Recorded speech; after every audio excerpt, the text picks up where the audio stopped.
Review of Atomic Habits by James Clear, and today we are going to start looking at the second law of behavior change, which says make it attractive. And we're starting with chapter 8, titled How to Make a Habit Irresistible. All right. So in 1940, a Dutch scientist named Nico Tinbergen performed a series of experiments that helps us understand how we become motivated to actually do something. It transforms our thinking and our belief of what motivates us. So what Tinbergen did was that he carried out an investigation on a kind of bird called herring gulls, and this bird was mostly found in North America. And it happened that adult herring gulls have a small red dot on their beak, right? And the chick did not have this. So the chick got fascinated, or their chicks would be fascinated by these red dots. And then anytime they were hungry, they would start poking them. They would start pecking these red spots. And the scientist noticed this, and what he did was that he made beaks out of cardboards, and he puts red dots on them, and he would stretch them to these birds, and just like they would peck on their mothers, they would also peck on this cardboard. So what fascinated them was the red dots. So at a time, he decided to make a bigger cardboard, and he made the red dots 3, and he made them bigger. So the moment the little birds found out that the red dots were bigger, and they were even more, not just one, they were even like 3, they started pecking on it with so much vigor and all of that. They got so excited about it, and they pecked and pecked, not even realizing that it wasn't a real beak. It was fake. And the same experiment was repeated in other animals, and it was found that the reaction was the same. And this means that the brain of each animal had been programmed with certain rules for behavior.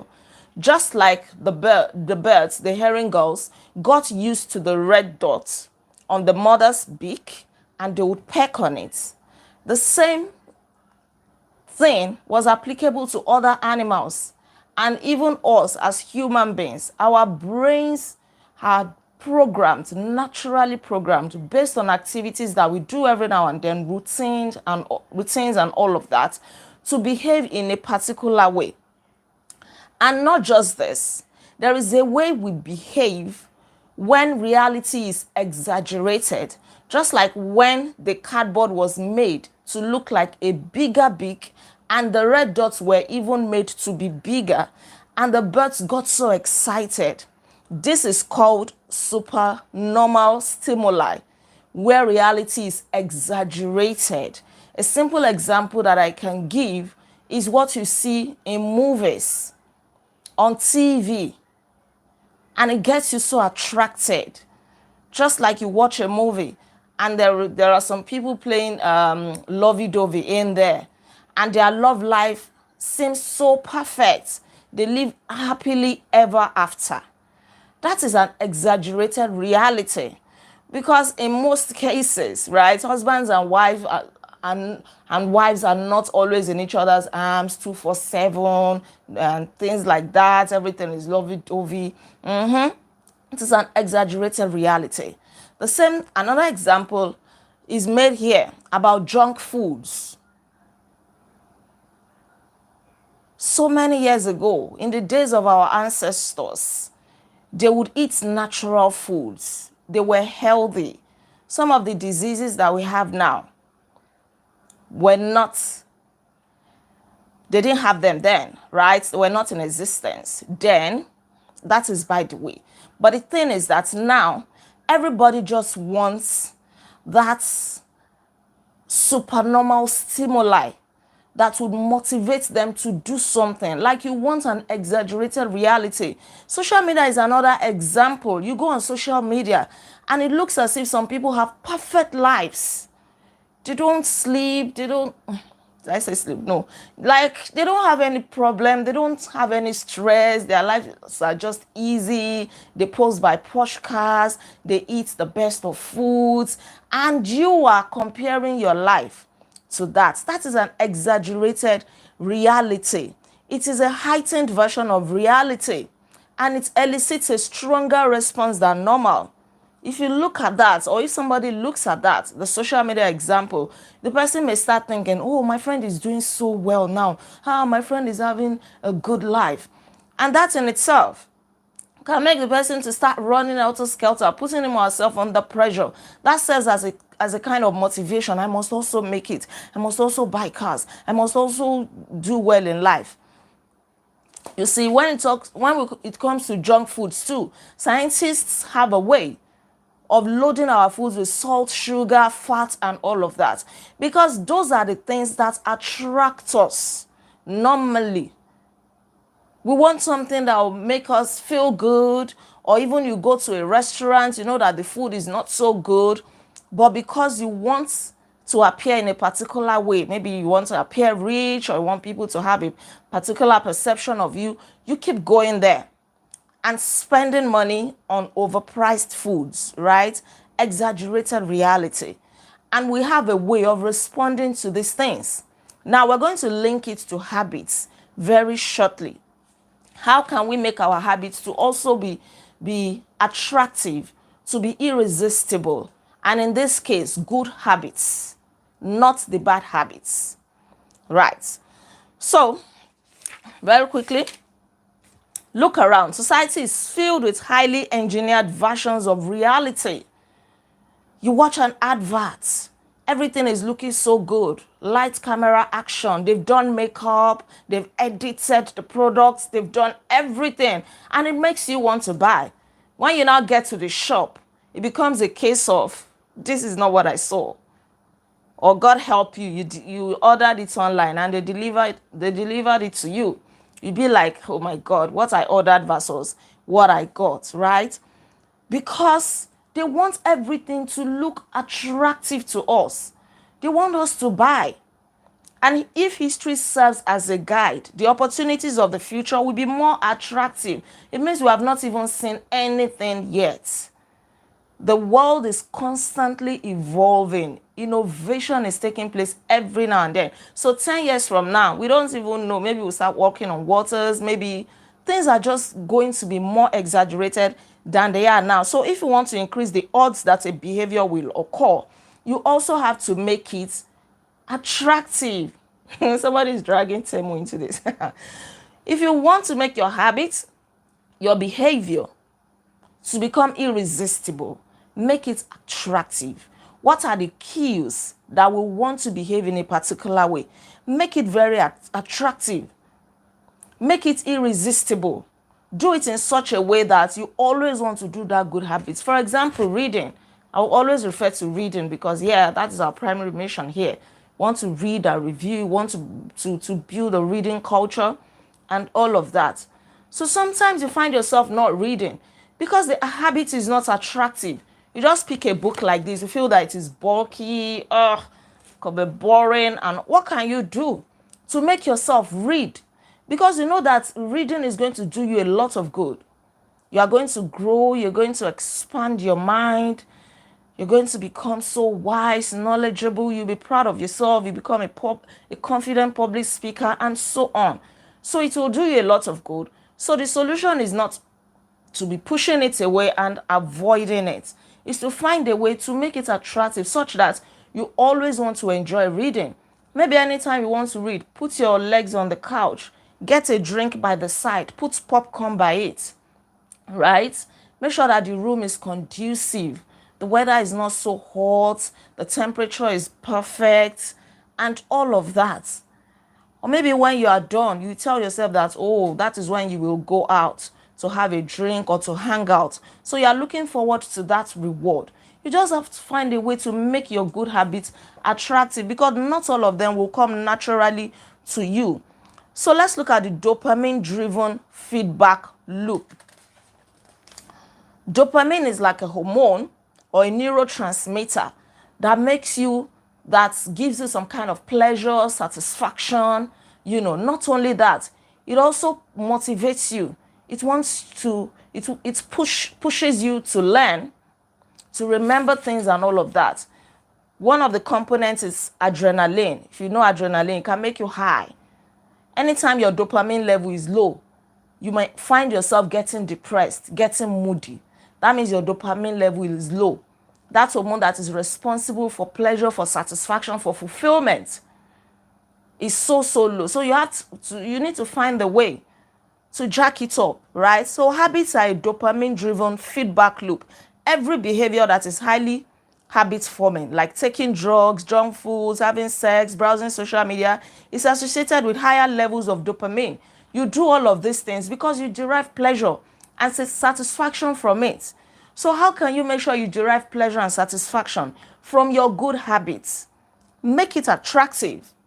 Do it in such a way that you will enjoy it, that it will be so rewarding, that you'll be so proud of yourself.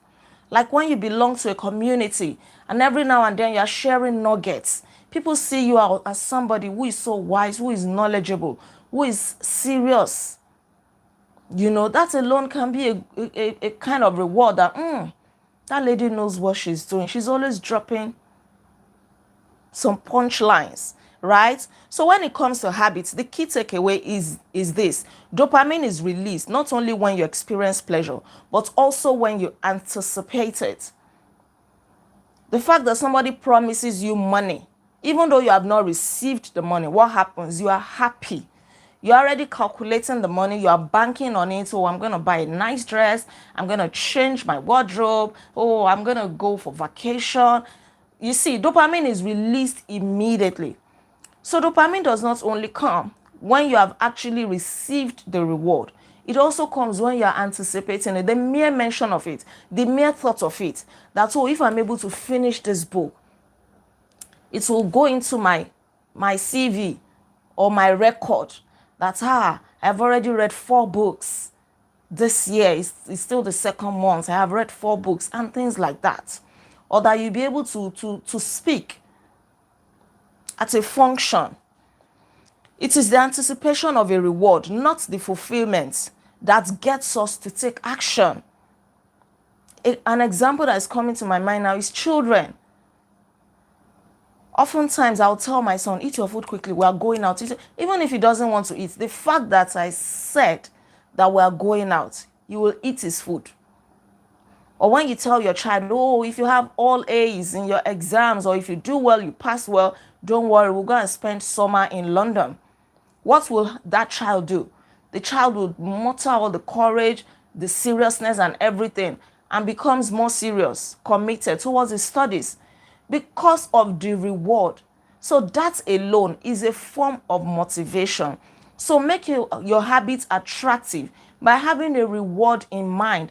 Anticipate something, look forward to something. That good habits that you are forming, what rewards can it bring you? A lot. Maybe your growth, your development, and things like that. Maybe even money.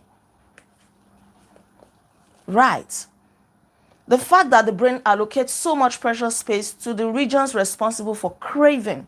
We talked about cues, that is the hints that make you want to do, the cues that make you want to do something in the first place. Then the craving, you begin to long for it. Then the response, you actually take action. Then the reward, now you are satisfied, right? So the brain allocates a lot of space to all of this. Desire is the engine that drives behavior. If there is no desire, you will not want to do anything. That's why a lot of people just talk. When it comes to taking action, they don't take any action because they lack desire.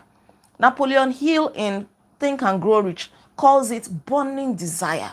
It is the foundation for any success, any tangible thing we want to achieve in life. If there is no burning desire, nothing is pushing you to do it. There is no motivation anywhere. So a lot of people lack this desire. That's why they would not stick to their habits. There is no desire. They may do it for 3 days, 7 days, and then they forget about it. These insights reveal the importance of the second law of behavior or behavior change. We need to make our habits attractive because it is the expectation of a rewarding experience that motivates us to act in the first place.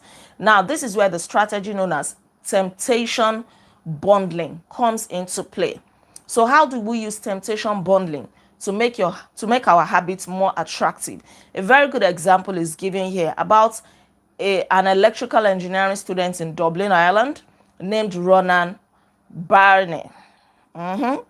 He enjoyed watching Netflix, but at the same time, he knew that he needed to exercise. So what did he do? He programmed his temptation, which is Netflix, into something that was a necessity, exercising. So with his engineering knowledge, he was able to hack his bike, and I didn't even put it. He wrote a computer program that would allow Netflix to run only if he was cycling at a certain speed. So anytime he was slowing down on the bike, Netflix would just stop and stop showing. So he was able to do exercise and watch Netflix at the same time. That is temptation bundling. You combine that thing that you want to do with something that you need to do. I hope we get it. Businesses also do this a lot, right? Temptation bundling. They know that some clients may not naturally want to buy a particular product, so they mix it with another product that they really, really need, that is in high demand. They'll just find a way to combine it. That may be, okay, buy 2, get 1 free, buy 3, if you buy 2 of this products that is in high demand, we can give you 1 of these free, or things like that. Temptation bundling, just find a way to mix the things that you really, really need to do, which is important, with the things that you want to do. All right, let's see if we can find another example. Okay, a good example is this. Read a book while making your hair.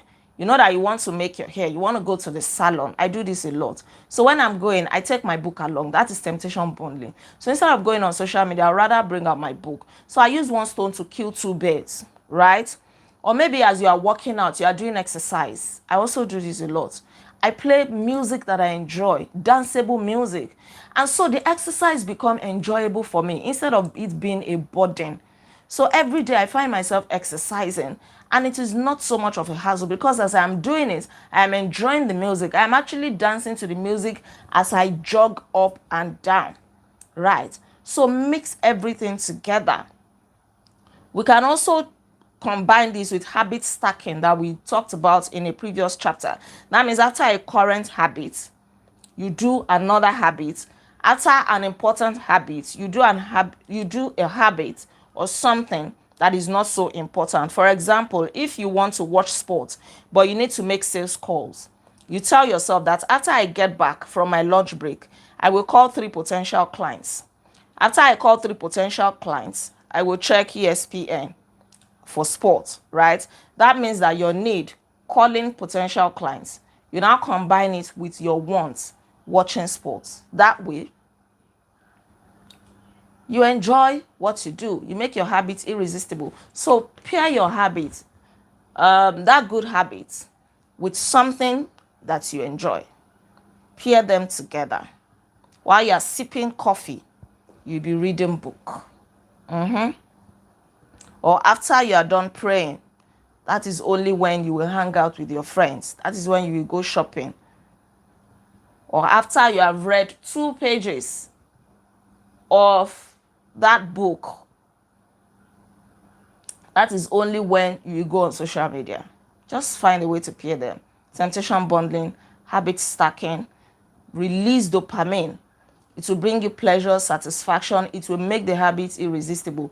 Anticipate a reward. Make it attractive. Make it very, very attractive and irresistible. Thank you so much. We've come to the end of this review, right? So make your habits irresistible because they may not always come to you naturally. All right, please don't forget to like this video, share your comments with me in the comment section below, and please subscribe to this channel In case you're yet to subscribe, I remain Olaide Agbaje, also known as First Lady. And on this channel, I inspire you to live intentionally.